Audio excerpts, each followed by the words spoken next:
साल था 1987, 1987 दिसंबर का महीना। उस वक्त फ़िलिस्तीन के गजा और वेस्ट बैंक इलाके में इजराइल का कब्जा था और वहां के फ़लस्तीनी लोग बहुत परेशान थे।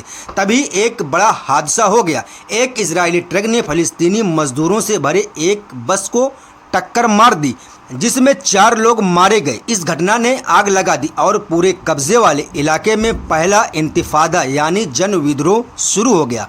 लोग सड़कों पर उतर आए, पत्थरबाजी होने लगी। इसी गुस्से और बगावत के माहौल में शेख अहमद यासीन, अब्दुल अजीज़ अल रंतीसी और मोहम्मद तहा ने इस्लामिक मूवमेंट से एक नई चीज़ को जन्म दिया, जिसका नाम रखा गया हमास, जो अरबी में जोश या उत्साह को कहते हैं। दरअसल हमास की जड़ें मिस्र की मुस्लिम ब्रदरहुड से जुड़ी थी, जो पहले से ही गजा में मस्जिदों, स्कूलों और अस्पतालों के जरिए लोगों के बीच काम कर रही थी। हमास ने अपने घोषणा पत्र यानी चार्टर में ये ऐलान कर दिया कि वो पूरे ऐतिहासिक फ़लस्तीन, जिसमें आज का इजराइल भी शामिल है, पर एक इस्लामी राज्य बनाना चाहता है और वो इजराइल को मान्यता देने से साफ इनकार करता है।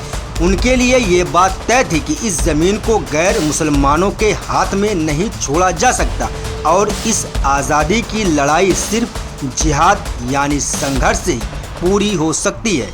ये सुनने में भले ही अजीब लगे, मगर कुछ इतिहासकारों और पुरानी रिपोर्टों के मुताबिक शुरुआती दौर 1980 के दशक के आखिर में इजराइल ने हमास को नज़रअंदाज ही नहीं किया, बल्कि कुछ हद तक उसे बढ़ावा भी दिया था।